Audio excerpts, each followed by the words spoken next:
My name is Leon Litvak, and I'd like to introduce the people who are on our panel this afternoon. Our moderator is Kathleen Madrowski, who is the Dean Professor. She's an anthropologist, and she works at Jindal University. We have Mr. Aman Vijay Jha. He's not here, that's fine. We will go like this, okay? Mr. Ashok Vora from Delhi University. Mr. R.K. Seth? Another line through the page. And Mr. Sanjay Sharma, who is the director of Healing Medical Institute and managing director of GEPCO Industries. You're very welcome. And also Mamuni Das, who is the deputy editor of the Hindu Business Line. You're all very welcome. Unlike in our previous panels, who is the director of PwC. Is everybody now? Okay. Thank you. Unlike in the previous panels, I'm going to deliver a prepared address, and that's really to do with my subject area, and hopefully there will be a little bit of levity in this as well. So I'm going to be talking for a few minutes about Dickens, money, and society, because I'm a Dickensian, you see. So in order to set the scene for a conference on demonetisation, it might be useful to think back to the Victorians, who, of course, had a long association with India and left a legacy, many of the institutions that the citizens of this great country have taken on and made their own. Dickens had many personal interests in India. His son Walter obtained a cadetship with the East India Company and then served as a lieutenant for the 42nd Highlanders at the time of the 1857 rebellion. He died in Calcutta in 1863 while on sick leave, and he left many unpaid debts for his father to settle. Dickens' son Frank also journeyed to India in 1863, and he served in the Bengal Mounted Police. The author also wanted to send his eldest son Charlie here to develop a sense of responsibility and purpose through the military, but that plan never came to fruition. Dickens counted among his young followers Robert Bulwer-Lytton, who served as Viceroy from 1876 to 1880. Dickens' works were published in India in his lifetime, and he took great interest in the affairs of the country. He had a correspondent here who wrote for the Daily News, the newspaper that he briefly edited. Dickens' works are still read with great pleasure by many in India, indeed perhaps more frequently by Indian undergraduates than by British or Irish ones. I'm pretty sure that's true. I think part of the reason lies in the ongoing relevance of the social and political issues he treats, sometimes with deadly seriousness, and other times with humor and levity. Many of us are familiar with Mr. Micawber's oft-quoted recipe for happiness in David Copperfield. Annual income, £20. Annual expenditure, £19, 19 shillings and sixpence. Result, happiness. Annual income, £20. Annual expenditure, £20, 0 and 6. Result, misery. But there are many other perceptive insights into finances that Dickens offers in his texts. In Pickwick Papers, for example, he observes, a bill, by the by, is the most extraordinary locomotive engine that the genius of man ever produced. It would keep on running during the longest lifetime without ever stopping on its own accord. Dickens was aware of the lure of gold and observed in connection with Ralph Nickleby that gold conjures up a mist about a man more destructive of all his old senses and lulling to his feelings than the fumes of charcoal. By this he means, of course, the averageous pursuit of wealth can suffocate a person, and in the case of Ralph Nickleby, drive him to deception, cruel treatment of his family, and eventually suicide. Dickens was a master of sentimentality, and nowhere is this more evident than in his novel of the 1840s, Dombey and Son. One of the main characters is a businessman in charge of a worldwide empire. Dickens writes at the opening, "The earth was made for Dombey and Son to trade in, and sun and moon were made to give him light. Rivers and seas were formed to float their ships. Rainbows gave their promise of fair weather. Winds blew for or against their enterprises. Stars and planets circled in their orbits to preserve inviolate a system of which they were at the center. Common abbreviations took on new meanings in their eyes and hold sole reference to them. AD had no concern with Anno Domini, but stood for Anno Dombey and Son." The son is a weak little boy named Paul, who is the father's intended inheritor. Paul is diminutive, weak, not good with figures, but he's wise beyond his years in terms of posing one of the central questions at the heart of the novel. Dickens writes, "On one of those occasions when they'd both been perfectly quiet for a long time, and Mr. Dombey only knew that the child was awake by occasionally glancing at his eye, where the bright fire was sparkling like a jewel, little Paul broke the silence thus: 'Papa, what's money?' The abrupt question had such an immediate reference to the subject of Mr. Dombey's thoughts that Mr. Dombey was quite disconcerted. 'What's money, Paul?' he answered. 'Money?' 'Yes,' said the child, laying his hands upon the elbows of his little chair and turning up the old face to Mr. Dombey's. 'What is money?' Mr. Dombey was in a difficulty.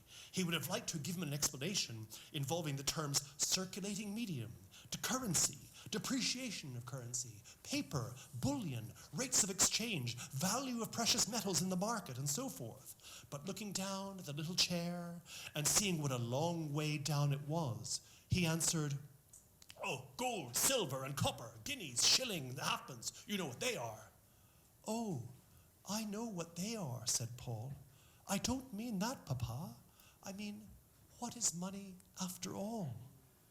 Heaven and earth, how his old face was as he turned it up towards his father's. 'What is money after all?' said Mr. Dombey, backing his chair a little, that he might the better gaze in sheer amazement at the presumptuous atom that propounded such an inquiry. 'I mean, Papa, what can it do?' returned Paul, folding his arms. They were hardly long enough to fold, and looking again at the fire, and up at him, and at the fire, and up at him again.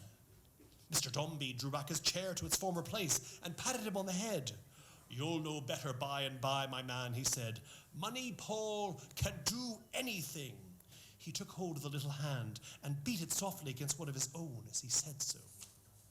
But Paul got his hand free as soon as he could, and rubbing it gently to and fro on the elbow of his chair, as if his wit were in the palm, and he were sharpening it, and looking at the fire again, as though the fire had been his adviser and prompter, repeated after a short pause, 'Anything, Papa?'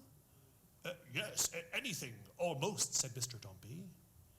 'Anything means everything, don't it, Papa?' said the son, not observing or possibly not understanding the qualification. It included. 'Yes,' said Mr. Dombey. 'Why didn't money save me my mamma?' returned the child. Paul's mother dies early on in the novel. 'It isn't cruel, is it?' 'Cruel?' said Mr. Dombey, settling his neckcloth and seeming to resent the idea. 'No, a good thing can't be cruel.' 'If it's a good thing and can do anything,' said the little fellow thoughtfully, as he looked back into the fire, 'I wonder why it didn't save me my mamma.' Little Paul dies a short time afterwards, and in the course of the novel, Mr. Dombey learns the value of family, integrity, and particularly love for his daughter Florence, whom he had cast aside once his son, who held such promise for him for the future, is born. The boy's premature death is an interesting indication that money cannot buy happiness, and that intense interest in the company, without any thought about the individuals who constitute it, is misguided and indeed disastrous. In Great Expectations, Dickens offers a different take on personal finance.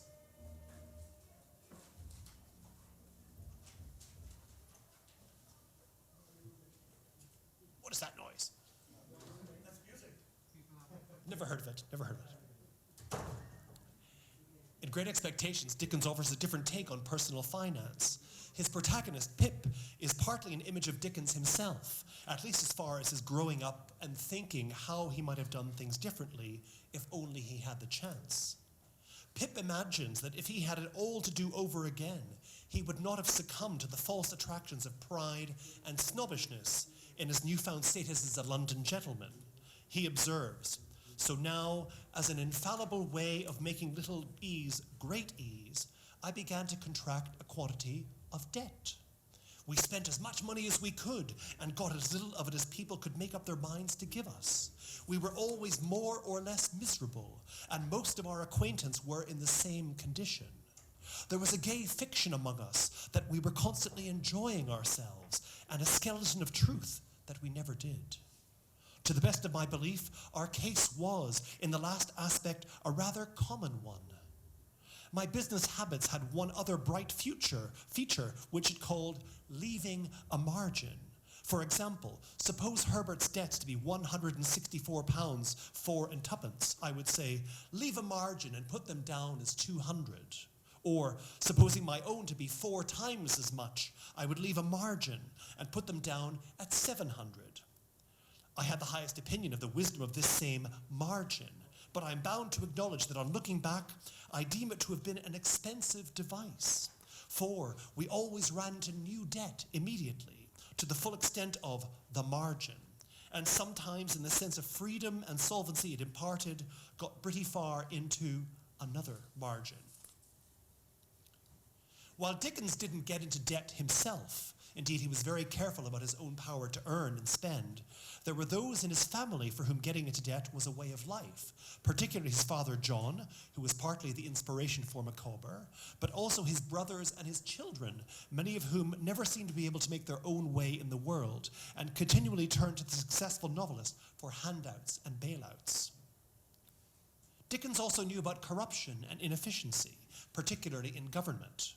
At the time of the Crimean War in the mid-1850s, he was disgusted with the ineptitude of military quartermasters who sent summer uniforms for soldiers fighting in winter and committed many other blunders, famously recalled in Tennyson's poem, The Charge of the Light Brigade. Dickens developed an imaginary government department which he called the Circumlocution Office, where everything goes round and around and around. I'm sure you recognize this in India, yes? In which the things just went round and round without end. And he writes at the opening of a chapter of Little Dorrit about what he calls the whole science of government. I'm sure you'll recognize this. The Circumlocution Office was, as everybody knows without being told, the most important department under government. No public business of any kind could possibly be done at any time without the acquiescence of the circumlocution departments. Its finger was in the largest public pie and in the smallest public tart. It was equally impossible to do the plainest right and undo the plainest wrong without the express authority of the Circumlocution Office. If another gunpowder plot had been discovered half an hour before the lighting of the match, nobody would have been justified in saving the Parliament until there had been half a score of boards, half a bushel of minutes, several sacks of official memoranda, and a family vault full of ungrammatical correspondence on the part of the Circumlocution Office. This glorious establishment had been early in the field when one sublime principle involving the difficult art of governing a country was first distinctly revealed to statesmen. It had been foremost to study that bright revelation and carry it to its shining influence through the whole of the official proceedings. Whatever was required to be done, the Circumlocution Office was beforehand with all the public departments in the art of perceiving how not to do it. Through this delicate perception, through the tact with which it invariably seized it, and through the genius which always acted on it, the Circumlocution Department had risen to overtop all of the other public departments, and the public condition had risen to be what it was. Because the Circumlocution Office went on mechanically every day, keeping this wonderful, all-sufficient wheel of statesmanship, how not to do it, in motion. Because the Circumlocution Office was down upon any ill-advised public servant who was going to do it, or who appeared to be by any surprising accident in the remote danger of doing it, with a minute and a memorandum and a letter of instructions that extinguished him. It was this spirit of national efficiency in the Circumlocution Office that had generally led to its having something to do with everything. Mechanicians, natural philosophers, soldiers, sailors, petitioners, memorialists, people with grievances, people who wanted to prevent grievances, people who wanted to redress grievances, jobbing people, jobbed people, people who couldn't get reward for merit, and people who couldn't get punished for demerit, were all indiscriminately tucked up under the foolscap paper of the Circumlocution Office. You recognize this? Now, I could cite for you many other examples of Dickens's insights into these issues of his day, but for a conference like this on demonetisation, the important point is that while we are spending most of our time discussing essential technical issues with a view to offering commentary, critique, and constructive advice on how to emerge from this monumental shift in the financial system of the world's largest democracy, it's worth recalling that Dickens's aim in writing, and the reason why he's had such a profound effect on thinking about many of the key social issues of his time, and indeed ours, is that he appeals to our shared humanity, to our emotions, to our power of argument, to our gut reactions to criticism and invective, often with a measure of exaggeration and humor, to communicate with human beings on a level that sticks with us when all the facts, figures, diagrams, charts, PowerPoint slides have all faded from memory. He says what we long to say with such facility that we can only pause in admiration. It is in this alternative mode of perception that the humanities can be effective in tackling the serious issues that affect us. Dickens didn't know the word demonetisation, but he certainly was familiar with the attraction of money and with people's ideas about what they could do with it. He didn't just write fiction, but was also a sharp-witted, informed, and perceptive journalist. In 1855, he wrote a journalistic piece for his publication Household Words entitled A Slight Depreciation of the Currency. It opened with this declaration. He said, "It was said by the wise and witty Sidney Smith that many Englishmen appear to have a remarkable satisfaction in even speaking of large sums of money, and that what men of this stamp say, Mr. So-and-so, I am told he is worth £200,000. There is a relish in their emphasis, an unctuous appetite and zest in their open-mouthed enunciation, which nothing but the most inspiring theme, money, develops in them." And this morning when we heard about the certain number of lakhs of crore, I don't know how much that is. You might know the actual figure, but do you know how much you can buy with that? How many cars you can buy with that or whatever? No, but you think, oh, lakhs of crores, huge amount of money, £200,000. Anyway, the article goes on to treat instances where money is thrown at problems without getting to the root of the cause. Also maybe sounds familiar. Dickens calls this a base recourse to money as the healing balm of all occasions. Now, he was writing this piece at the time of the Crimean War, to which I've already referred. And Dickens says towards the end, the service demanded of us by the crisis was the recovery of our strength through steadfastness in what was plainly right and overthrow what was plainly wrong. So he had a real knowledge of what this kind of thing brought about. So in trying to set the scene for this panel on the humanities, Dickens was well aware of some of the issues of his day. He was well aware of statistics and figures. He was well aware of what the context was, but in terms of being a creative writer, also in terms of being a journalist, what he did was he appealed to what we respond to in our humanity, how we respond with our emotions, how it reflects on the common man, how it reflects on civil society. So while we were speaking up until now about these very important issues in terms of economics, digital finance, in terms of corruption, in terms of its effects on high-level civil society, I think we should just spare a word and a moment for the kinds of people and the kinds of things that Dickens addresses. We appeal to our common humanity. And I think that we'll remember far more about the effects of demonetisation if we appeal to our common humanity rather than our appeal to the facts and figures, important as they are. So I'm just going to end with one other short quotation from Dickens. It's from his work, Sketches by Boz. And so he said, "The civility which money will purchase is rarely extended to those who have none." And I think that's at the essence of what Dickens is about. Thank you very much.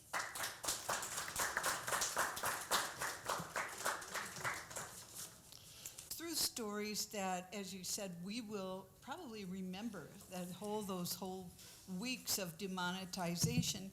Just as, and I don't know if you're familiar with the gravure of Daumier, who also adds some of the humor that is really part of a very serious situation. But also, thank you for that lively intervention, because what it does is it gives voice to all the people who were not getting their voices heard where the decisions were being made, even though we were told this was our decision. So thank you very much. That was wonderful. And I think we'll hold the questions until the end, because we have 15 minutes for everyone, every speaker, and then we'll have time for discussion. I'm going to hold up this sign that will be an indication when you've gone through almost your 15 minutes. So let us hear the next speaker, and that will be Professor Ashok Vora. Thank you, from Delhi University. Subjects like data, interpretation of data, and all that, which was not really making sense to me as a philosopher, though they affect my life, they affect the life of every one of us, just like demonetization did in most of the cases. One of the questions you asked, or one of the questions that the son asked his father, was what is money?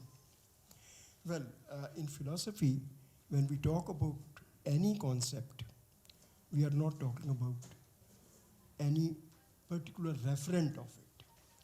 Wittgenstein was the one who pointed out that every concept that we come across is a family resemblance concept. It is not just fixed, it doesn't have fixed dimensions to it, but it has a family resemblance. Family resemblance means in a family, if you look at the family photograph, most of you will be knowing about it, but still I just want to remind you that family resemblance means if you look at the family photograph, you are not able to point out as to what is common to all these members, but you are always able to say that this belongs or these people belong to the same family. So that is what happens with the concepts also. We are not able to point out precisely what a word or a term means, but we are able to say how there is a family resemblance in the usage of that word. So when you ask for money, I have just noted down a few things when you were asking this. What is money? Money has different names. In the temple or a church, it is a donation. In a school, it is a fees. In a divorce, it is alimony. When you have owned somebody, it is a debt. This is all money. When you pay the government, it is taxes. When taxes are paid, it is white money. When taxes are not paid, it is black money. It also changes its color. In a court, it is a fines. You're paying a fine, but you are paying money. In a traffic violation also, it is fine. You pay the money, but it is a fine. Its name is no longer money, but its name is fine. For retirees like me, it is a pension. Employers to worker, it is salary. Master to subordinate, it is wages, though it's all money. To children, it is an allowance. When you borrow from a bank, it is a loan. In return to your good services, is a tip. To kidnappers, it is a ransom. Illegally received, it is bribe. When you pay it to your wife, or the wife pays it to her husband, then I don't know what it will be called. I think I'll call it something like duty free. So these are the different usages of the term money that we come across.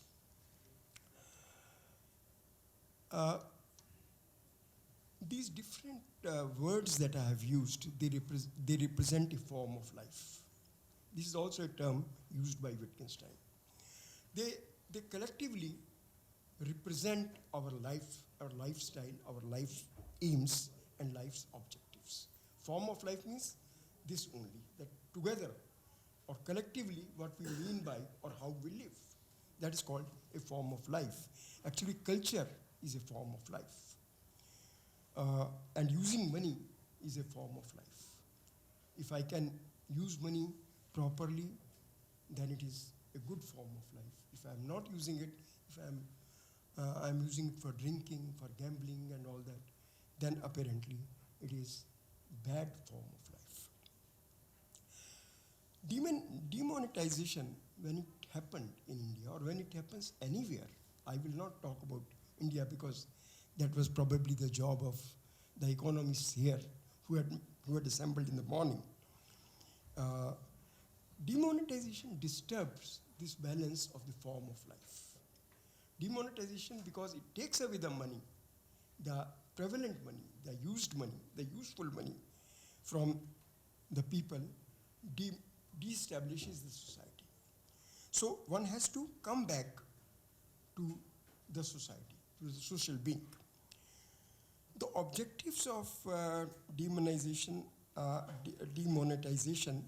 is erasing black money, eradicating corruption, and invigorating economy. These are the three purposes of any demonetization. If I do demonetization anywhere, my aim will be to have these three E's. Also, demonetization philosophically draws our attention to the distinction between Bharat versus India, about which we talked in the morning. You see, event versus action, that also we talked in the morning, so I'm not going into that. And the most important, philosophically significant, is the distinction between self and the other. The other becomes very important in this whole game. Actually, when we are having a not demonetized society, a regular society, then that society gives importance to me. Self-importance is there. But in the case of a demonetized society, it is the other who is very significant. The other can be you, other can be me, other can be he, or even me.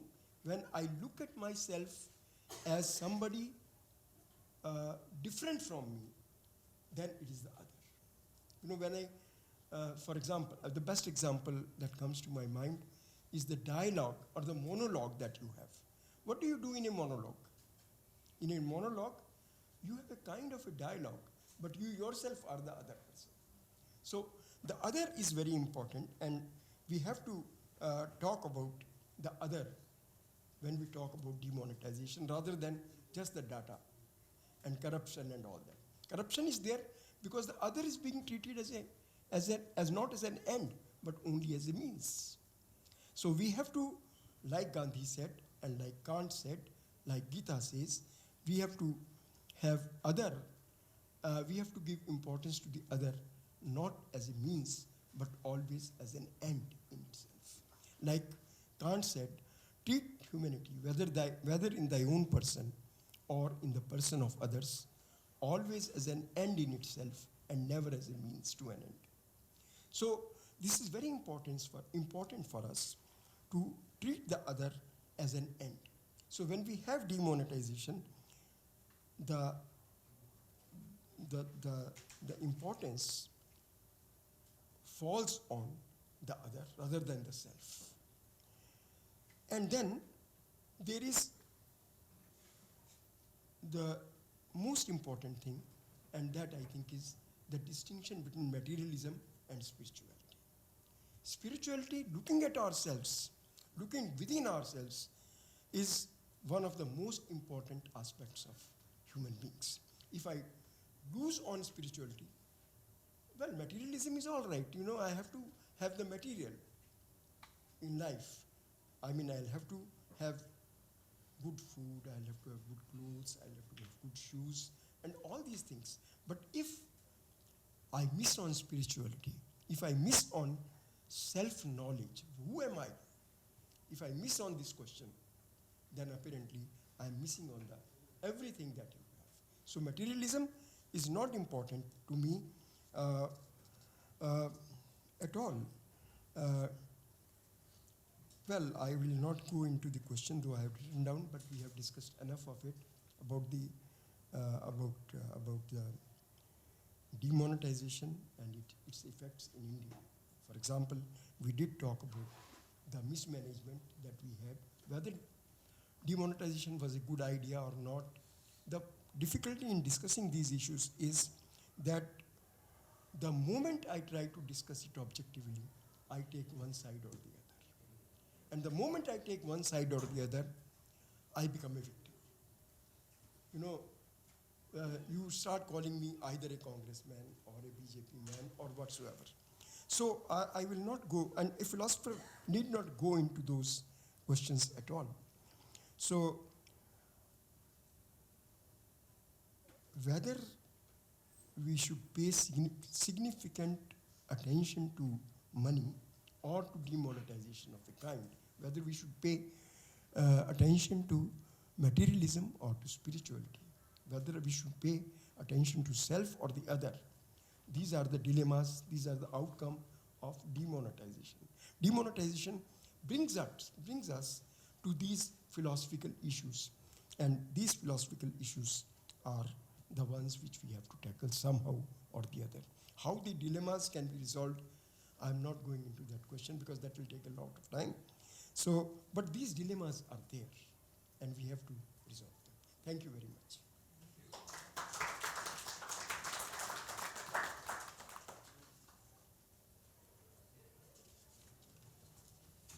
Thank you very much, Professor Vora. We, bringing in that whole element of the philosophical nature of the dilemma, which I think will have questions that will be brought up later, so please note them. We'll be able to discuss these at a later point in our conversation today. I'd like to have our next speaker come up, Mr. Gaurav Singh. Will you tell us, you're the director of PwC, and you do have a PowerPoint? We involved discussions for the last 2 days, and in fact, Professor Panda and Professor Pandey was briefing me the kind of conversations and the kind of emotions people brought in. And so I thought, let's start on a lighter note. And Professor Vora, it helps you not to be a BJP or a congressman. You could be a politician, or you could just be an economist, So I guess the picture speaks 1,000 words. I will just, can we go to the next, please? So what I'm trying to say is, it speaks different languages for different people. If you just look at this picture, there are policymakers, there are common men, there are people like me who stood in the RBI queue to get their currency. My parents were overseas and I was trying to get their currency converted. There are various channels, and there is an artisan who is trying to understand how does C get paid for our wages. So demonetization meant different things for different people. But my favorite is actually next. And for Kathleen and Leon, can we go to the next? Yeah. So my favorite is this one. And this actually, people who don't understand Hindi, the picture actually says that a beggar has been approached by people like you and me with the demonetized currency. And the beggar says, sorry, I don't have change for the day. And, so let's, coming back to today's topic. And the topic is, what is humanity's role in the context of demonetization? So I'm not a humanities student. I just tried understanding, what exactly we mean and why are we having this conversation?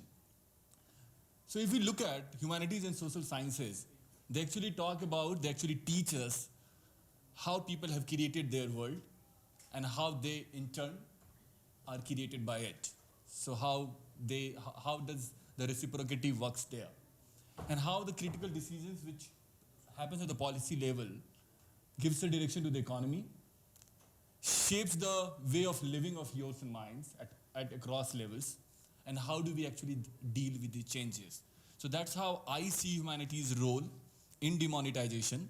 While there will be, I heard someone talked about a conspiracy theory, that this was not about black money, this was just for some other purpose, and that remains anybody's guess.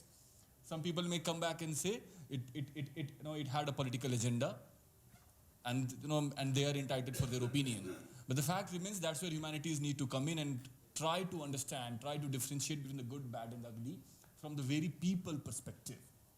How does it affect people's lives? Unfortunately, there is a, and I guess there is a wider consensus that, there wasn't much of consultation as far as humanities and policy making goes before the decision to have this demonetization. And it is very critical because humanities has a intersection with policy making where you define policies, where you define initiatives, where you come with those decisions which have a wider impact on the mankind. So for example, if we look at anthropology and sociology, two key parts of humanities, how our actions are shaped in modern times, how do we give and take from our social groups, from either social or economic or political pressures. So while there may be either of these as a reason for demonetization, I guess the missing part has been the convergence between humanities and policy making in this decision, and that had to be taken in account. After all, I guess, and this is my favorite, which what I came across, that, any law is about people. The humanities are fundamentally about people and must part be of policy making. And that's the role of IC humanities across faculties, across departments. There should be a convergence, and they have a role to play. So let's look at what humanities' role could be. I liked someone said that, I guess Leon said that let's go beyond the data and the economics and the GDP and the IIP, and let's look at it from the people perspective. And that's where humanities, and that's where the academicians and the practitioners of humanities come in picture. Do we need to look at how it has potential to impact the socio-economic demography of this country? If we are talking about, and there is a whole chain of events which people keep talking about while demonetization is discussed, be it Janadhan Yojana, where there was a major initiative to open bank accounts, and then comes demonetization, where you tried, getting an illegal part of the money out of the system. How all of these are having a potential to impact the humankind. We are a country where 93% of the workforce works in unorganized sector. Are we expecting demonetization to make an impact there? Can we as a humanities professional, and I will not say we, I guess, probably Kathleen, so can you as a humanities professional, a practitioner, look at that how it impacts people? And we need to look, we need to look beyond IIPs and GDP numbers. Let's go next. So the key role of, I guess that's what the theme of this conversation is. The key role of humanities is to understand from the policy making to the every part of society the kind of impact it has ability to make. Teachers, I guess, it is very important. I just thought, I have been preached by, Dr. Panda is my professor, he has preached me a lot.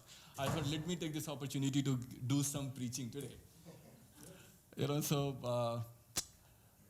see this as a militant job. The reason I say this, because, there is a school of thought which says it's a conspiracy. There is a school of thought which says it is for good. There is a school of thought which says it is bad. I guess it is teachers' responsibility to help their students analyze this much better without being passionate, without being a party, as Professor Vora said. Someone needs to look at it dispassionately and help them understand the whole construct of demonetization in a very socio-economic context. So I will end with this. Change is hard at first, messy in the middle, and we all have faced that. Hopefully gorgeous at the end. Last. Hopefully. Thank you.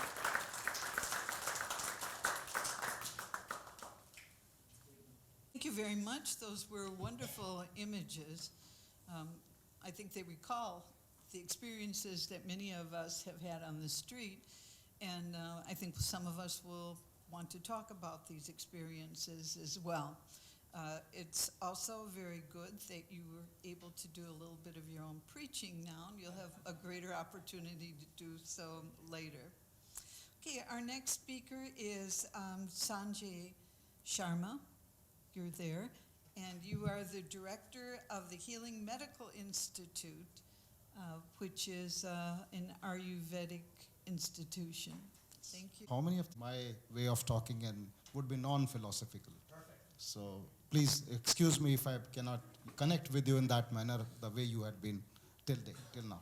So, well, post-lunch, summer afternoon, and sitting here, so hats off to you. Now, I can assume that you are a serious student, so hats off to you. Now, we are today discussing this, demonetization, and just because of this fact that this is a once-in-a-lifetime event all of us have witnessed. I think majority of the generations, maybe a generation ahead of us or probably a generation beyond us also would not see such an event happening in their lifetime. And that's the reason we are here and discussing this particular important thing. Now, I was in the impression that the panel, this is about the role of humanities in demonetization. So I would be, talking on behalf of the humanities. And as far as humanities is concerned, I see humanity, like what is a humanity? That's a big question mark arises before I start speaking on it. And for me, humanities is the collective human beings is humanity. Am I right? Correct me if I'm wrong. All the humans collectively is a humanity. So in the context of this demonetization, I am just speaking in the current context only, so please take me there only, don't take me beyond this. The basic premise of demonetization that has happened, as far as we are told, please, you are there to, come and interrupt me if I am wrong. The basic premise of this demonetization in the country has happened to wipe out black money. Am I correct? Fine. Now, if we talk about the humanities and role of humanities in demonetization, then what is the role of we humans in this demonetization activities happening? For me, I assume that Indian humanity or the Indian population can be basically divided into two subgroups or broad groups. One group which represents 5% of the total population, and that comprises of politicians, judiciary, police, bureaucrats, businessmen, and government servants or people servant who are sitting at the positions where they can effect the decisions, speaking thereby at the positions where they can have easy money in the form of bribes. So this is one group, I assume, that is the constituting the 5% of the total population of India. Balance 95% of the population of India constitutes of us, farmers, laborers, students, women, household wives, elderly, children. This is 95%.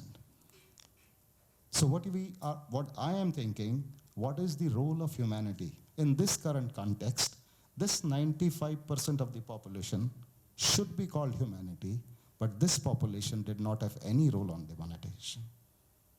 The 5% of the strata of our society, this 5% people of the society actually create black money, have black money.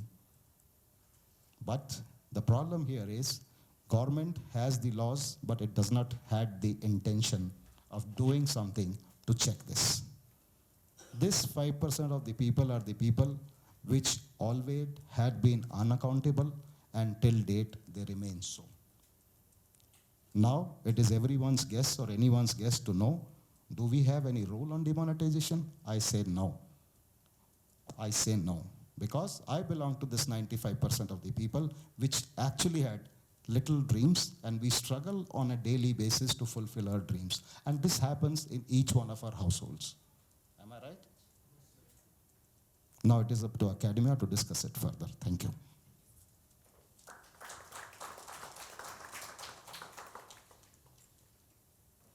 Thank you. And you, Mr. Sharma, you left the questions open, which I think will be going forward with some of those discussions. Okay, and I believe our last speaker is Mamuni Das, and she is the deputy editor of the Hindu Money Line, Business Line. I'm sorry, money is on my mind. And we've heard a lot about what demonetization has been the event right from November 8th till now, I would say even March 31st, the way it played out. Maybe we were not in the RBI queues like you, Gaurav, but anyway, the way I look at it now, I mean, while I was in the thick of it, I had different perspectives every day.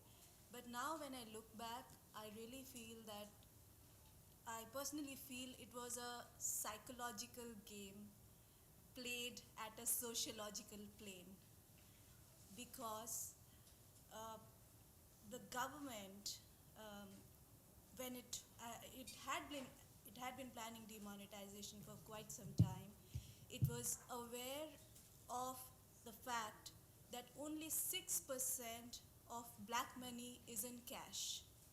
It must have been aware of the fact of the level of its preparedness or the lack of it, as a lot of people would say.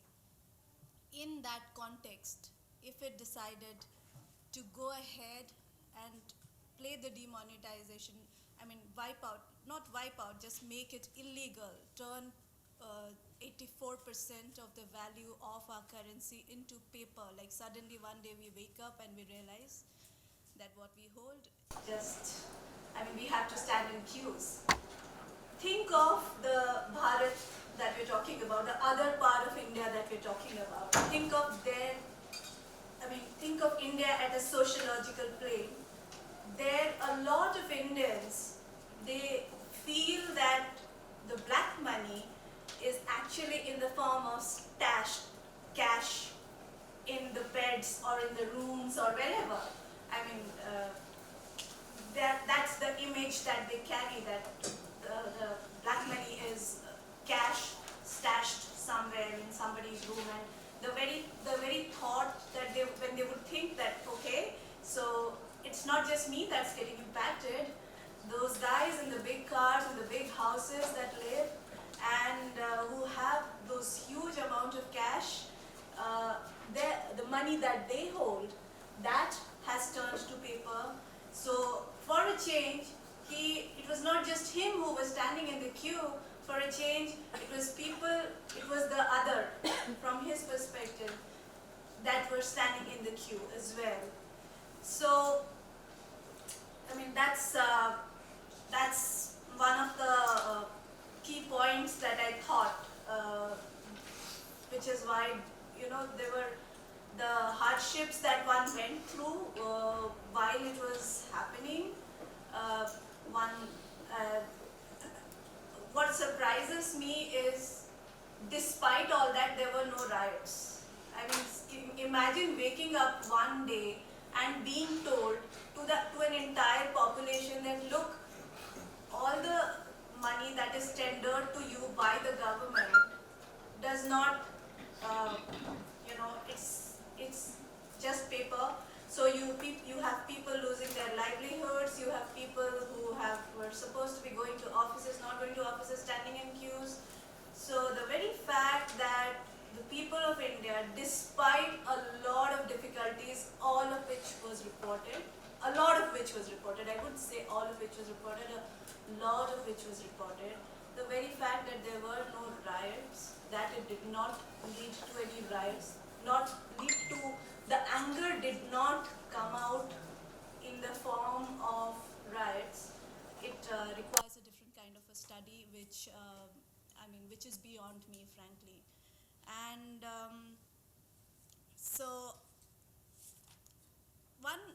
now when I look back, it just reminds me of a story.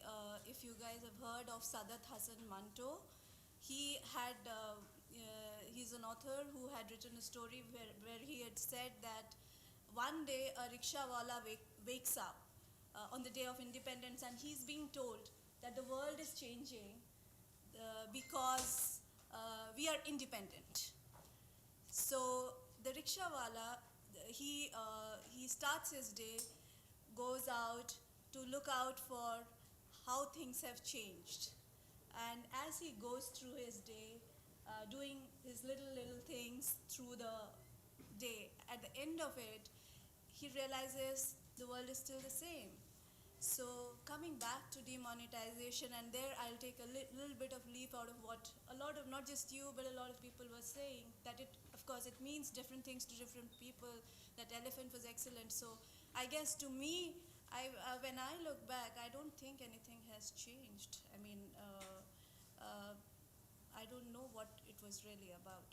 That's I still don't, I yet do not know, because it meant very many things to very many people. So that's all that I had to say.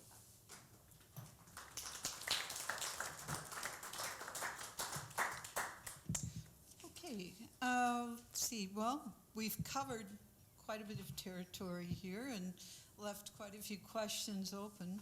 So I'd like to open this up now to the audience. What questions do you have? And maybe we'll start out with, certainly we'd like to have students ask their questions, but everyone is free to join in, but students, please think, get general message. For instance, during the French Revolution times, there were philosophers, writers who decoupled the complexity and connected the power difference, the commodity difference to the masses, and brought about a revolution. But I somehow felt that the role of humanities in the case of demonetisation wasn't so very well presented. It became a game of us versus them. It wasn't the complexity, as you rightly said, sir. Money isn't just money, it's a fine, it's a challan, it's so many other forms. And those vignettes of varieties were missing. Were missing in the conversation. It was always about us versus them, which isn't the case. And to me it's hurting, because someone can take a decision and you end up fighting us versus them without really debating the veracity, the meritocracy of the decision. The person holding the position, is he really relevant to take the decision? And so I feel that the humanities, whose role in my opinion is always to reduce the complexity, make it conversational, make it accessible to the people, kind of layer that it has through literature, through philosophy, through conversation, through writings, didn't happen. Didn't happen because so many reasons that were antecedents. That the gatekeepers who had the role to deconstruct the complexity and send the information across weren't having the right legitimacy because of the antecedents of the events that happened much before the mental health. What do you think about it? Because and I feel that things like this can happen again if we have the same power center, and things can happen, something similar can happen again. From the United Kingdom, the kinds of efforts on the part of government as well as others to offer a decoupled approach to Brexit has not produced much in the way of effective dialogue. So, and even what Brexit was about. So we knew that there was a referendum. The way in which the referendum was presented to the population was simplified greatly and reduced to a number of stereotyped or really very simplified understandings. So some people, and these are the ones who made it on media, for example, people who were frustrated in white working class communities that were formerly industrial and were formerly productive, now reduced because we're into a post-industrial age. For them, it was about the foreigners. It was about people coming in and taking their jobs, they were told, and somehow, as a result of Brexit, this would all be changed because we would somehow take control over our own lives, over our own destinies. And I think what they really meant was, well, we could throw the foreigners out if they were from continental Europe or from elsewhere. And of course, that is a very ignorant kind of way to respond to a set of circumstances that are going to have ramifications for quite a long time. It might take 10 years, it might take 20 years for us to understand what Brexit will mean for the United Kingdom. But I fear that this cycle just goes on and on and on again. The role of humanities in that kind of a situation depends what you mean by humanities. So I think that, to give you an example from my own world, the world of writing, I think that it takes time for example, professional writers to make their views known in terms of getting them published, getting approved, and eventually getting them out there into the wider world. But there is another form of writing which emerges now, and it depends on how you see this. So social media, for example, I think is really interesting, and it is really a very powerful, and some people feel that it can be an empowering medium. There presumably was a lot of reaction to demonetisation on Facebook, on various other outlets, and the question is how much account is taken by the part of those in power with those sorts of forms of writing which are immediate. They're also published and not able to be retracted. And obviously, people who are involved in policy making and government pay attention to social media. How much they actually listen to it and how much it changes government policy is quite an interesting question. I don't think that we are at a point yet where social media has that kind of immediate impact on those very large decisions that government takes. But I think that you still need to keep up the pressure, and you still need to engage in that form of very human, very emotional, very direct form of response. And it is at least a start. I don't know what the future of social media is, but I think that it is part of our human response, our emotional response, how it's affecting us personally. So you're sending a Facebook message or some kind of message. I've been standing in this bank line for 6 hours. And everybody responds and they retweet your message or whatever it might be. So there is a frustration out there, and I think with a lot of these big political issues, and this has been true over time, there's been a huge amount of frustration out there that comes out in various sorts of outlets. It takes more time for professional writers to respond, I think partly just because of the process of publication and those kinds of things, but those immediate forms of response, you have to engage in those because hopefully somebody is sitting up and listening at some level.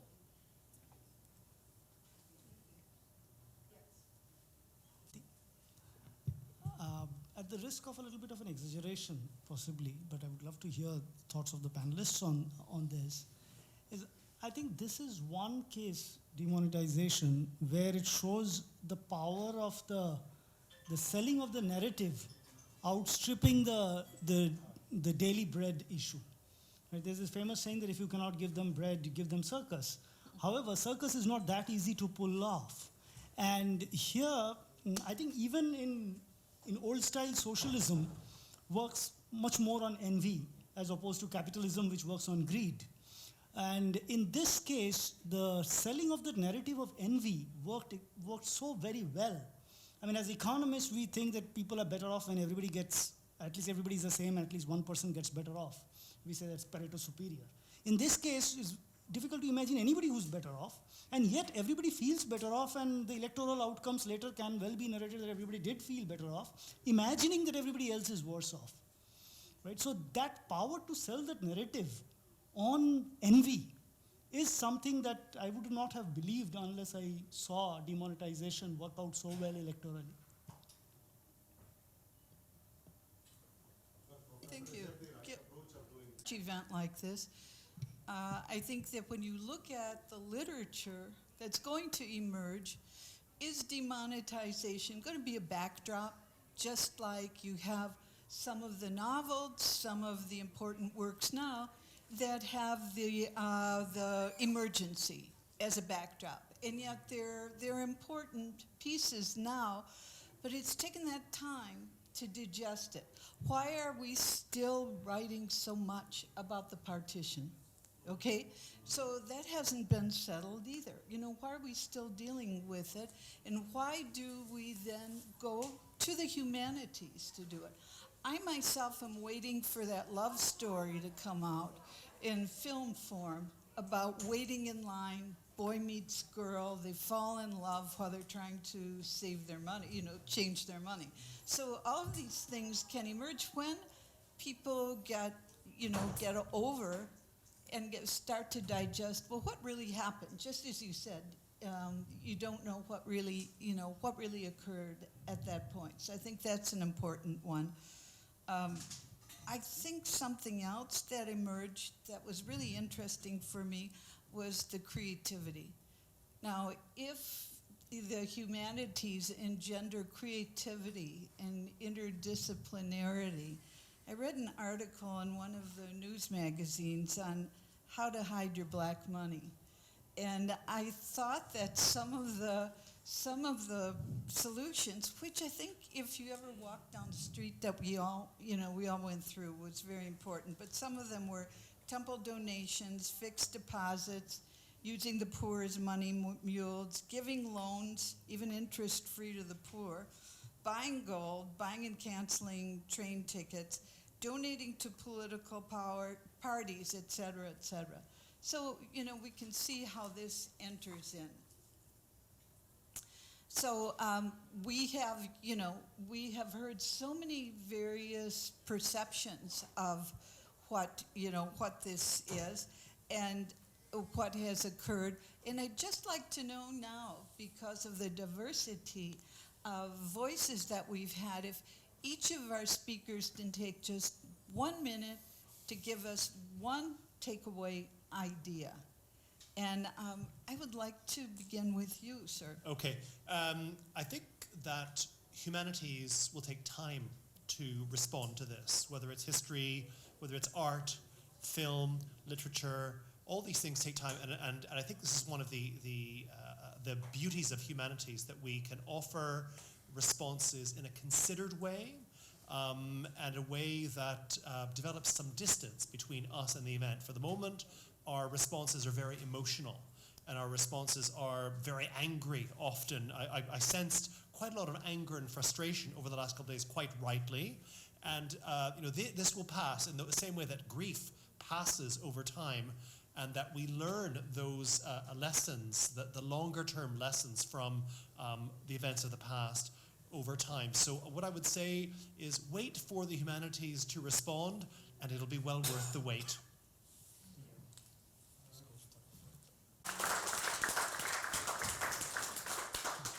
And I hope we will hear from all of you, because I think this ignited some very powerful ideas, either in editorials or in papers or a next conference.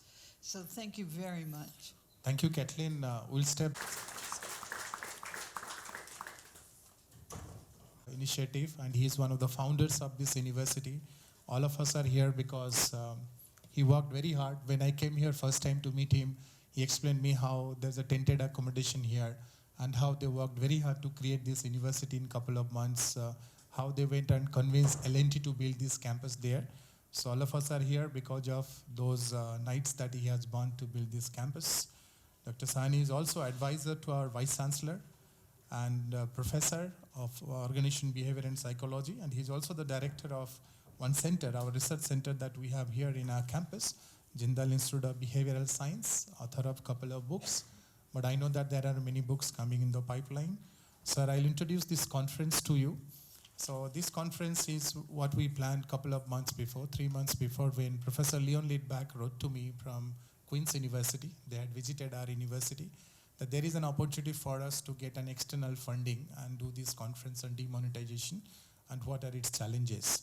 So we submitted a proposal to the funding agency, and we got this proposal. As a result of that, 5 professors from Queen's University are present here from different areas, including finance, public policy, governance areas, and also a poet with us. Leon is a poet and a creative person also. And then we had, basically we had a couple of themes around which we have blended our conference. The first theme was about the promise of e-money and digital payments as a result of demonetization. The second theme was about what are the fundamental drivers of money supply in a society. We had a conversation. This is something what we did yesterday. Today morning we had an interesting panel where we talked about crime and corruption, one of your favorite topics, crime and corruption, and what's the role of demonetization on that part. Then pre-lunch sessions, we had a very heated session which Rajesh chaired. It was about impact of civil society. So we had people from different aspects of life here debating about that part. post-lunch, we have this interesting poetic and creative session about the role of humanities in demonetization. Kathleen was kind to find some time and be the moderator for the session there. As per our plan, I'll request each of the moderators to take 1-2 minutes and present their thoughts. And then I'll pass on to all the 5 people who have come from Queen's University so that they can also present part of their views on the conference before I invite you to speak there.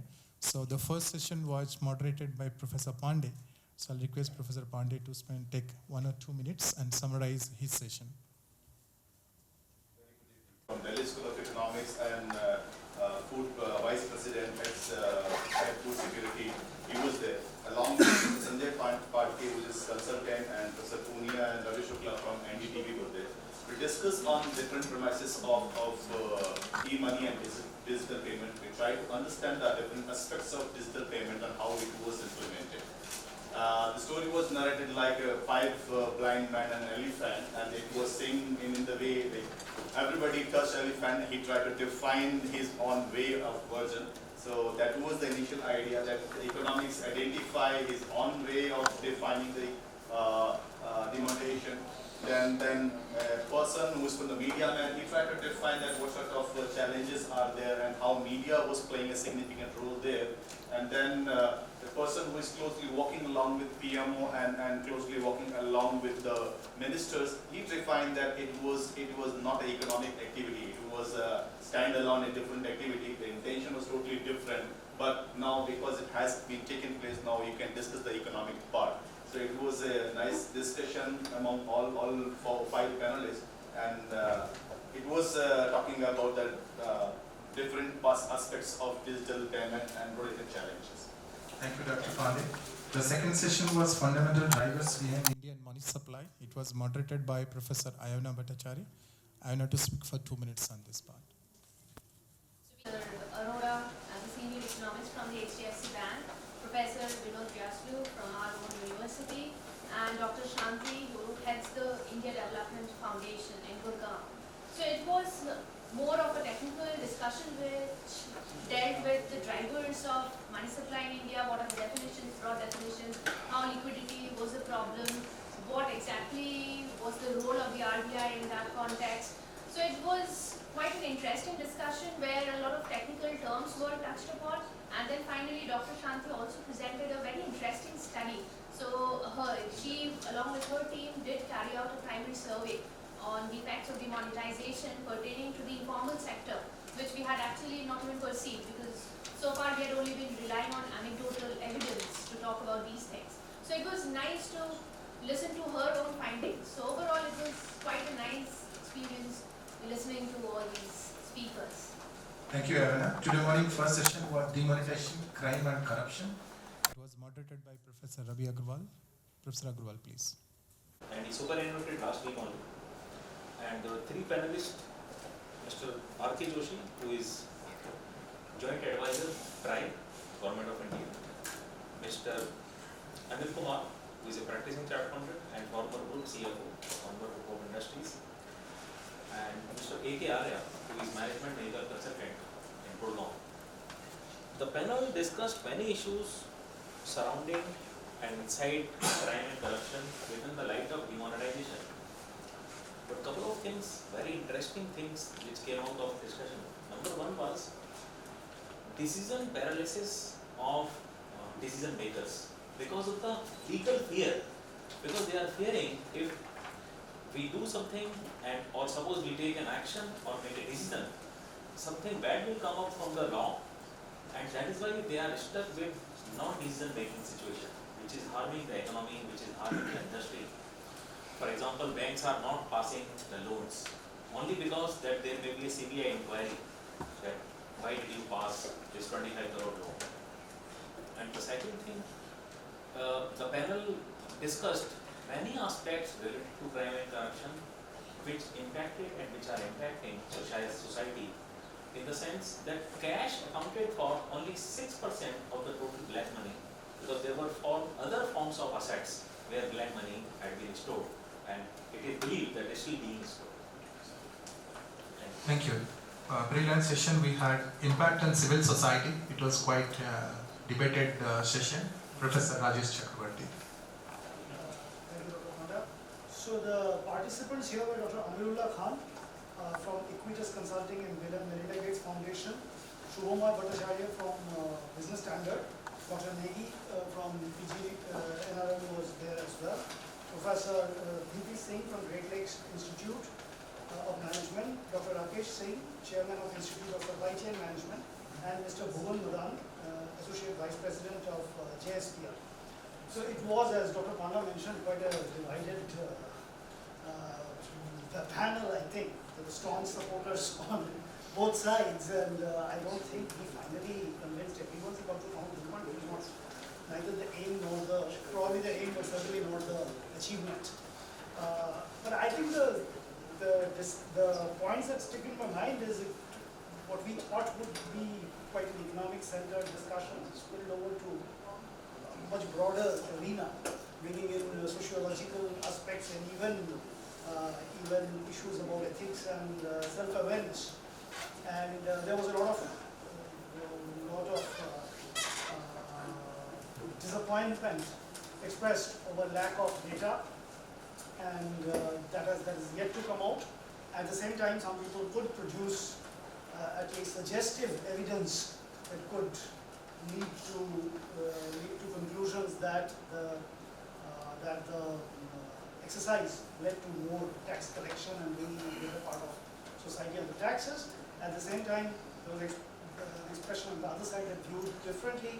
Today it seems to be we are back to square one, exactly where we started. So depending on how you look at it, demonetization can either be declared a success or a complete failure. Thank you, Professor Rajesh. Role of humanities in demonetization session was moderated by Professor Catherine. Your views, please. Okay, and thank you. See, the panelists here were, the chair was Professor Leon Ledbeck. The other panelists included Professor Ashok Vora, Mr. Gaurav Singh, who is the director of PwC, Mr. Sanjeev Sharma, who's the director of Healing Medical Institute, and Ms. Mamuni Das, who is the deputy editor of Hindu Business Line. So the discussion was divided in two different ways. On one hand, the term humanities was taken as the whole of humanity. On the other hand, it was taken as the domains included in the humanities, philosophy, literature, history, linguistics, etc., which made it a very interesting complex for the discussion. We started out with a very lively and animated discussion of, it's really an illustration of Dickens, the writer Dickens, and through his work, how did he bring about the notion of money? What was money? How did Dickens use his many characters to create a plurality of voices that gave their opinion, which described not only a historic period, but also different attitudes towards money, the haves, the have-nots, and the wannabes in that society. He pointed out very astutely that through literature, we get a shared sense of humanity, and actually through these descriptions comes out the real gut reaction of a subject. So it was very interesting. Professor Ashok Vora gave us a very nice description of the different terms, money, and how money is used in various sectors of society. What does it mean when it's to pay a fee? What does it mean when it's taxation? What does it mean when it's a temple donation? He also emphasized the importance of, in this whole dialogue, in this narrative about demonetization, we're talking about the other. Where's the other and where's the self? So we came into a more philosophical realm, and his takeaway point on this was, don't let it go. Let's not bury this discussion. Let's pay attention to the emerging narratives. It's not over with. Gaurav Singh used some nice illustrations that emerged immediately after the demonetization crisis. And it gave voice, through pictorial images, gave voice again to unheard voices. That was a very interesting part, how the illustration can speak for others, how it can say what maybe a government narrative is not saying, and how this can replace, or not replace, but illustrate a consultation that has never taken place amongst the people. That was another aspect of it. Sanjeev Sharma talked about, again, the role of the humanities. What is black money? What is the purpose of black money? And he underscored the fact that actually only 5% of the population are those who profit from black money, whereas 95% of the people who are really experiencing the whole phenomenon of because there were so many reactions. It was a very reactive kind of event. And what really happened, she brought up something very interesting, which I think could really be delved in further, maybe in the beginning part of this conversation, was there were no riots. There was no public disturbance. People were kind of waiting for this to happen. I know from our side, when you saw the lines in front of the banks, you were waiting for it. But what happened? Why didn't this happen? So this is something still to be discovered. And then she brought up the question, a very nice story about the rickshaw driver who discovers that he is now free because India is independent. And how does he experience it? Does he experience it? So that was our conversation, and I think I covered some of the main points. Thank you all. Thank you, Catherine. It was nice. An output of this exercise is a position paper which JGBS and Queen's University are going to bring out in June. So Leon will be back to India in June with a position paper. So the next part is now Leon's team. Leon will invite them to speak for 2 minutes each about their views. Leon, please. Professor Sani, I'm going to speak on behalf of my team because I think we've all had a very long day, and we're all overwhelmed by, first of all, your kindness for inviting us to your institution. We're overwhelmed by the knowledge that you've brought to the table. We're overwhelmed also by the different points of view that people have had. We've heard people who are very exercised about demonetization. We've heard from people who said, everything's all right, you shouldn't be discussing demonetization. And so I think that part of our task now is to try to distill all of this information and to think what are the essential issues that we have heard about. Hopefully add to the opinions we've heard today some data that we are able to capture, although we understand that there isn't much data at the moment about this particular issue. And then I think into the future about what would be the legacy of this particular very important, very impactful physical and financial act, and how we should think about this into the future. I myself am a humanist. I work in the field of literature, and as I was saying towards the end of the last session, it will take a long time, I think, for the effects of demonetization to be felt, the full effects and the full understanding to come out. So what we are preparing in conjunction with your university is some kind of interim paper that we hope will have some currency and some effect both in India and in the UK in order to try to understand this very, very complex and interesting issue.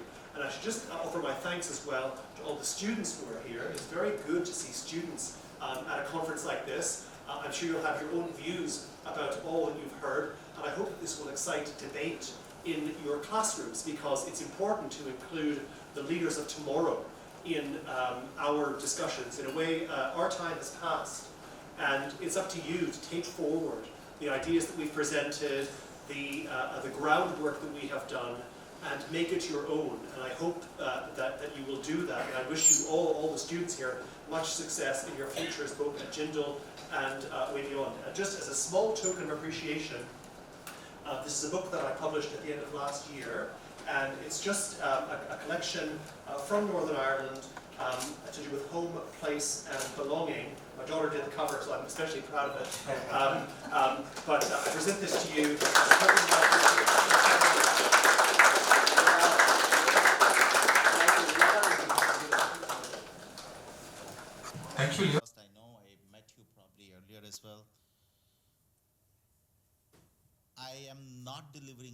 keynote address. I was pretty nervous. Generally, I'm not, but today I was because demonetization is not my job or my area of research. When I entered this room, when I saw Dean Kathleen is sitting, I said, oh, I'm glad non-economist person is also here. So thank you for giving me a little confidence in me. I must compliment Dean Panda because I'm in this university from the beginning, from last 8 years, and I have not seen any hall full, especially during the valedictory function. Most of the people would like to leave. Not only the students, but I could see the entire faculty is also around. So my heartiest compliment to you for this.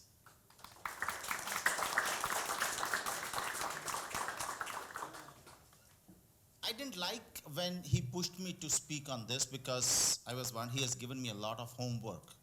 And when I started working on it, I couldn't get anything related to my field.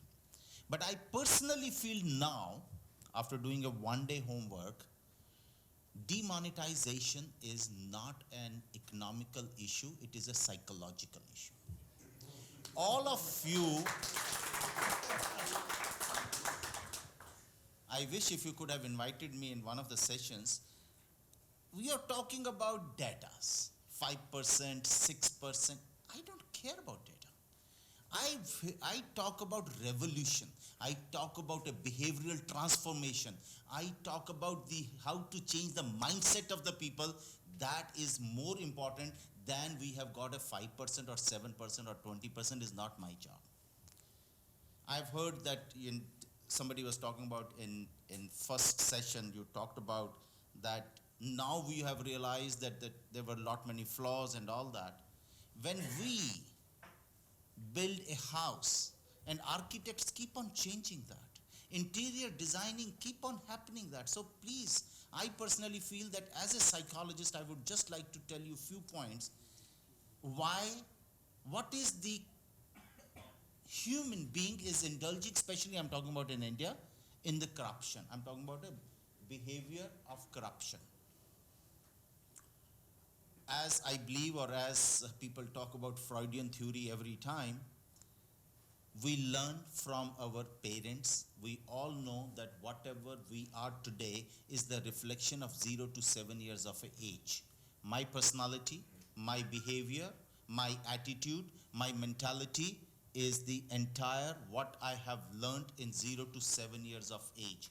If I have seen my father is accumulating lot of wealth at home, and he is also, somebody comes at home and he asks me to lie that I'm not at home, and I'm seeing that many, the summons are coming or IT notices are coming, and I grew up with that, chances are that, high probability, I'm going to learn those kind of things.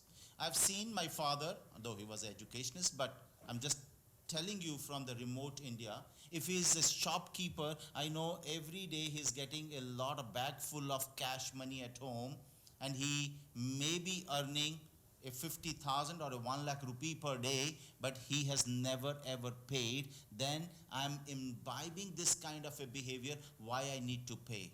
I'm sorry to say, India, one is the corruption index. I'm sure you must have discussed about this. We are on 79th, along with China as well as Brazil. But more important is from where we need to take it is the ease of business. It's a very shocking results. We are, I think in 2017 results I'm talking about, we are still on 130th. And Government of India is taking a lot of credit that it was 140 and now we have come to 130. Now it is not 130, but you have to study that little more. It talks about getting a civil or construction permit. We are 180th out of 190.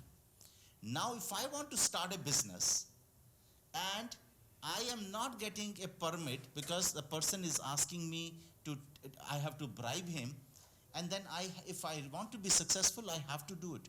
I can give you a small example.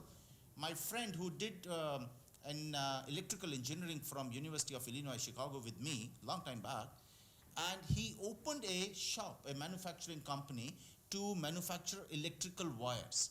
And he said his cost is 500 rupees for a roll. And he said in the market, the same quality is available for 470.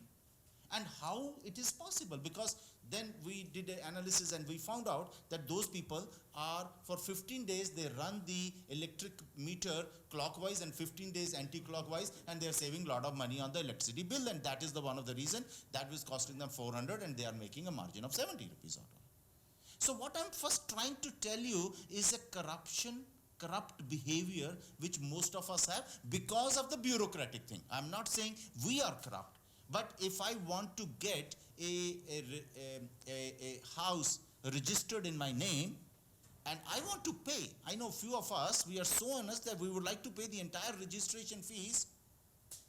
The property dealers will not let us pay that registration fee because they will say you are going to spoil the circle rate, and they say it has to be that, and then you are dealing with the cash. Now this particular thing, whatever has happened, I have only one point to mention, that there was a movement, there was an understanding, there was an awareness about the black money, whether we got it or not. At least the government of India has got enough money to play with that amount. So maybe we'll have a more welfare schemes or other things, but the major problem is a cognitive script. That is, it's in my mind, if I'm a corrupt, I can bribe police, I can bribe judges, and I can get away with it. That is a major issue. It's called cognitive script in psychology language. That means I can tell you various cases. Satyam is a classic case. Forget about Satyam, that any corrupt person, is a very interesting thing, Catherine. If you are caught, the government or judiciary will not take your money back. They will only put you behind bars. Even if I have earned a 5,000 crores of rupees, I'm not supposed to pay back those 5,000 because there is no law on this. It is, they will put me behind bars for 1 year, 2 year, 5 years, 7 years, and then I'm happy. The classic case is Tamil Nadu at the moment, okay? Now the question is, by doing this, at least the awareness spread among the masses that, this is something, is a big issue which it reaches to all the level. I'm not in favor of any political party, but I'm in favor of that whatever has happened, at least it drive a awareness program for people. Now I can talk about that now India, when almost 83% of the total population can afford mobile phones and almost 43% of the population is on internet, then what is the big hitch in coming to the digital India? What is the big hitch? Why can't we have these kind of receiving and making the payments through the digital mode? Why can't we do that? I was just noting down. Now you see that you were discussing about why people were not giving loans. It's a behavioral issue. I know that most of the industries, when they put these industries, they said, okay, take as much loan I can, and then they keep on asking, if I'm a defaulter, how much, what will happen to me? Right from the beginning, I'm talking about mentality, I'm talking about psychology of the people. Right from the beginning, I have seen it with myself. The day one, when I'm applying for a loan, the next question, if it is approved, what about if I become a defaulter? What are the rules and regulations? So it's a mindset which we have learned over the period. And I noted down quite a lot points, but I really don't know what to say more, but I would say that I'm ready to debate on this issue, because everybody at that point of a time, yes, few people got little inconvenience, but that was also good. Because of the inconvenience, the media people were so popular in giving pictures and other things. Yes, the deaths, I will not like to say that that's a good thing, but my question is that was a big media hype which helped the people to understand what does it mean. I don't think there is a single person on this earth in India who have not discussed about demonetization, which is a great thing. Now, Ghana has done it.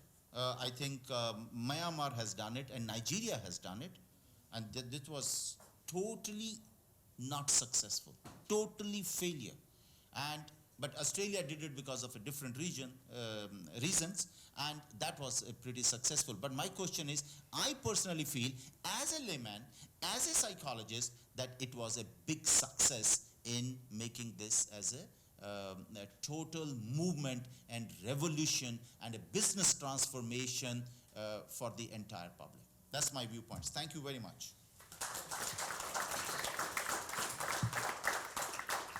Thank you, sir. I think demonetization as a psychological variable is something we missed, and Dr. Sani coming at the end of In fact, I started studying, and the two of the students are working with me on a behavioral economics, and you know who inspired me to do some work on the behavioral economics? The Raghu Raman, who was the former RBI governor. He said, economics is nothing but a psychology. We are working on at this moment is that the mood and the behavior, the personality, how it impacts the investments. Why people are more interested in fixed deposit, why people are more interested in property investment, why people are interested in stocks. So the mood basically of the human being will tell you what to do and what to invest and where to invest. So that's another thing which we are doing it. Thank you. Thank you, sir. There were two challenges after joining here for 4.5 months now. One of them was, of course, how do I really make my students to study beyond the classrooms? So happy to see that things have changed. I told them in my first lecture that don't expect change, be the change. And I'm happy to see that they are trying to do that part. Second part, of course, is to create a really, really good team to work on.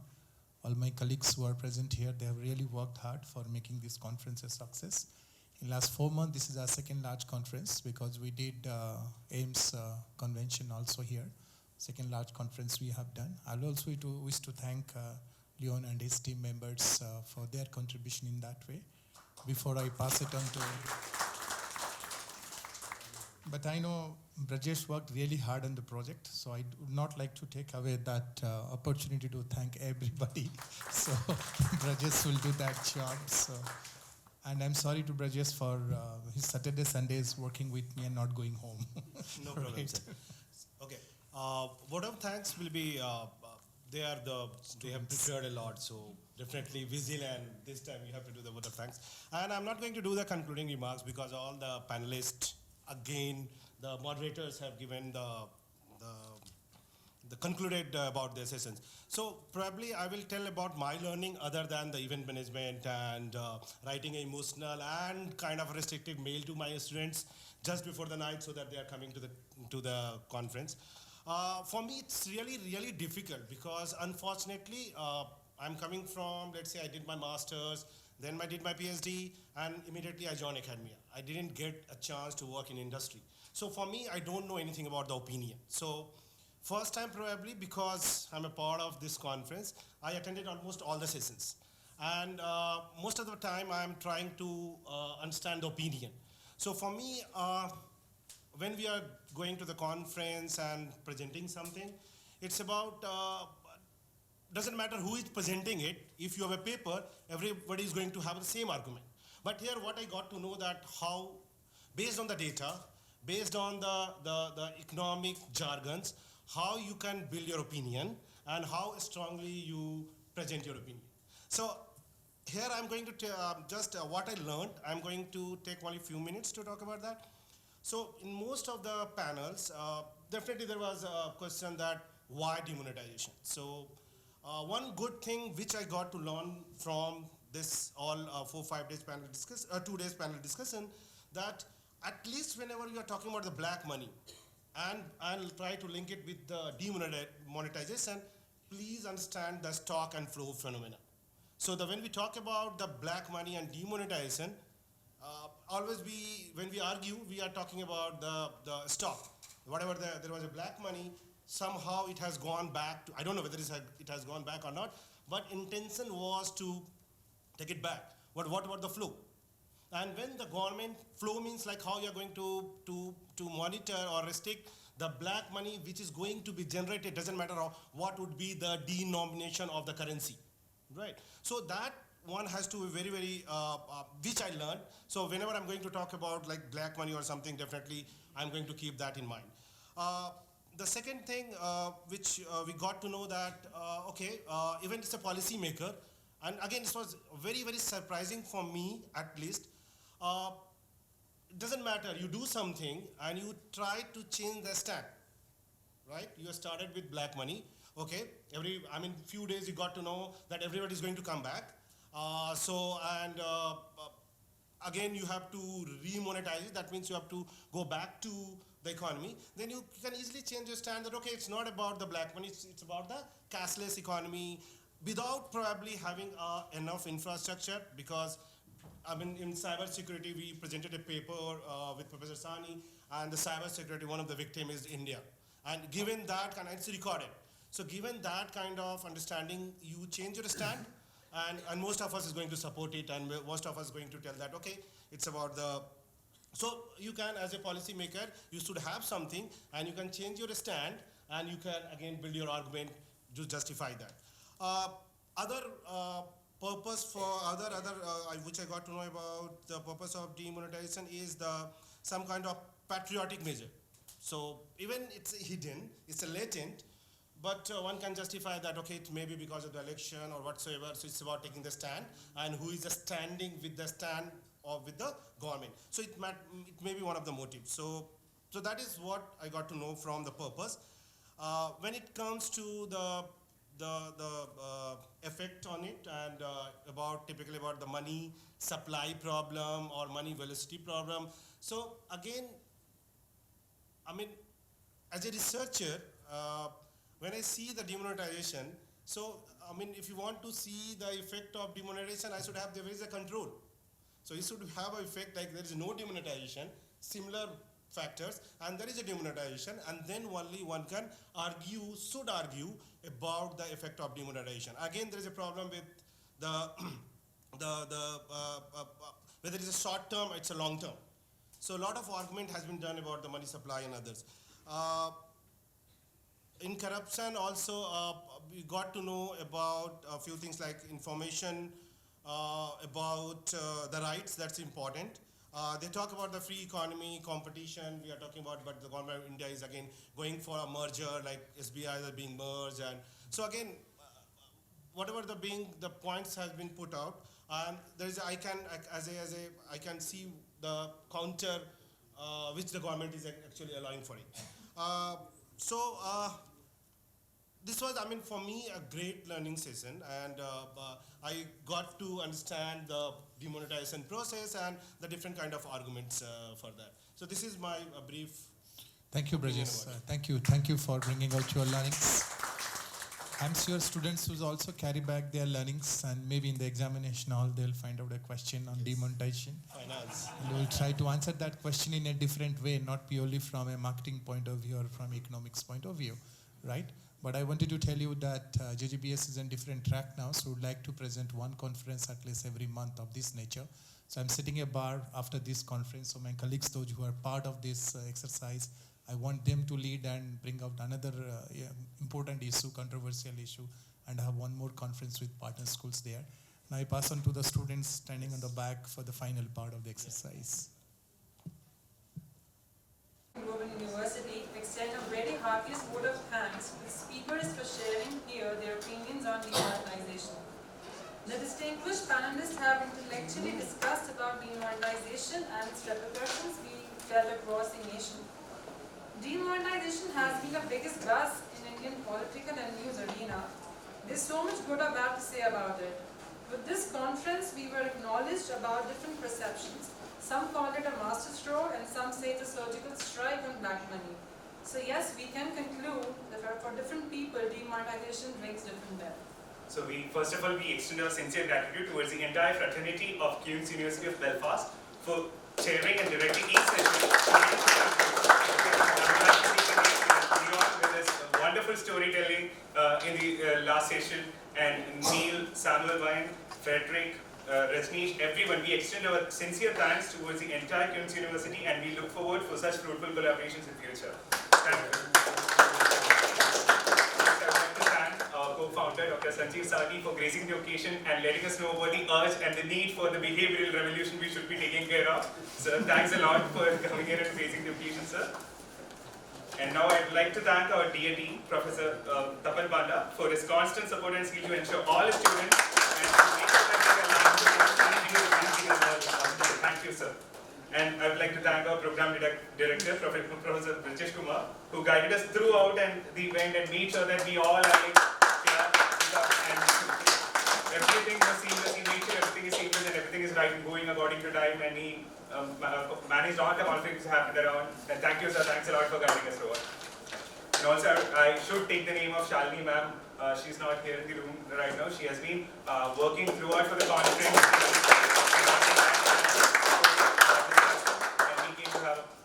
We were able to get a different perspective of the topic under discussion. And I thank everyone, the faculty, the students who came there, who was here from right from the morning, who was actively participating and getting into discussion with the panelists. I thank each and everyone who made this a grand success. Thank you all.